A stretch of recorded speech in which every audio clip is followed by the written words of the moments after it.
Hello everyone, my name is Miss Shuman and I wanted to record this video to give you all a chance to see my face, and since we're going towards a more virtual route anyways, I figured I might as well get used to recording some videos, and this may be the first of many to come. So I wanted to start out by saying that I'm extremely excited to be a part of Rabun County Schools, and Miss Dillard is somebody that is huge shoes to fill, and I'm still in touch with her, and I plan on continuing that relationship in the future because she is so valuable to the community and has so many resources, and she has a lot that she can teach me.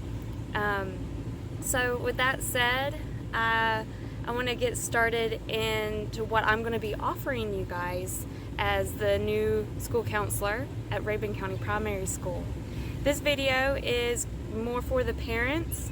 I'm going to put out more videos that are going to be directed towards certain grade levels, but this video is so that the parents can see who their child is going to be learning social emotional lessons with.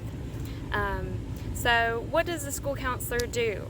That is normally a big question that I get, and I'm here to tell you that we do all kinds of things.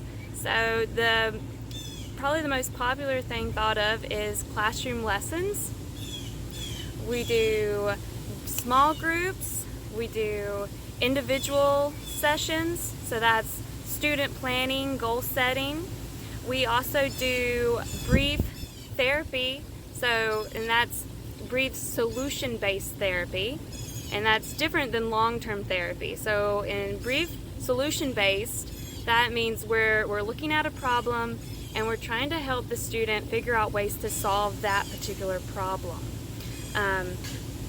Counselors also are the crisis support in the school system, and it takes a huge team effort. So we do a lot of collaborating with the administration, the teachers, the parents, and the students themselves. And it's a big team effort. And we also do referrals for the community. So if the student is having some things happening, some situations, some events, and it goes beyond the brief solution-based therapy, then we would refer out to the community. Now, I am working as a private therapist in the community as well under Georgia Psychological Association, Georgia Mountain Psychological Associations, under Dr. Polinsky. But I will not be serving any of the students at my school. They will be referred to a different therapist, so that way there's no conflict of interest going on. So I may see somebody in your family. I may even see one of your children that are older, but I will not do private therapy with students pre-K through second grade. So that's what school counselors do. There's only a few things that we don't do. So school counselors do not do any type of discipline. I'm not a disciplinarian. We don't only talk about career. A lot of people think that they can only come to see me if they want to know more about, what kind of jobs that they could get. That's not all we do. It is part of it, but it's not all we do. School counselors don't tell you what you should do. We help you decide what's best for you, but we don't tell you what is best for you. And like I said earlier, we don't provide long-term therapy. School counselors are solution-focused and brief. And that mainly is because we're only with you for such a short amount of time, and our caseload is normally very large. So it would not be possible to have long-term therapy with all the students in the school. And when I'm there to facilitate social emotional growth for all of the students, and that means that I have a lot of tracking to do around that school, and it wouldn't be fair to other students if I only focused on a certain amount. More about small groups. I mentioned earlier that we do small groups.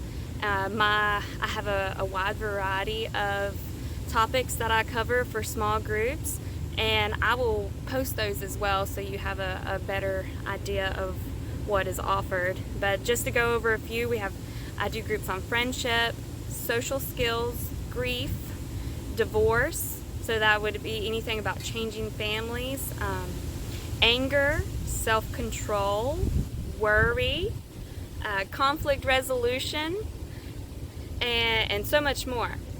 And as far as classroom topics go, I cover things as goal setting, responsibility, kindness, social skills again, but for the larger setting, learning about empathy, self-regulation, which is just how we control our body, and resiliency, and again, so many more. But that's just a brief overview of certain lessons that I will be giving to students. If you are wondering what you could do to help out the counseling department, you can always ask your child, what did you learn today, or what have you learned this week from Ms. Shuman, and get them talking about what we go over. So that's reinstilling those social emotional skills for them to reteach it to you, just like they would any other academic class. The more you practice, the better you become at it, and the more it becomes something that's natural instead of something that you have to practice. You can volunteer to be a part of classroom lessons. We are always needing extra hands because we do a lot of hands-on activities, so having an extra adult in the room would never be a bad thing to help corral and to facilitate activities. You can volunteer or donate supplies, so anything from glue, scissors, paint, different types of craft materials that we'll be using for certain lessons. I know I'm going to be planting seeds with the preschoolers to help them think about growth, and what we put in is what we get out usually. Fostering and supporting the academics and growth at the school, and how we can support others in that way. But that about covers it. I am very willing and open to talk to you about any questions you may have. If you want to know more about who I am, where I came from, and as far as my schooling goes, I'm a Georgia Southern alum, currently working on my doctorate at Capella University. But I'm sure there's a lot more you could ask me about my family and so forth. So just ask, and again, I look forward to meeting you and working with your children for the rest of the school year and beyond. So thank you so much, and have a good one.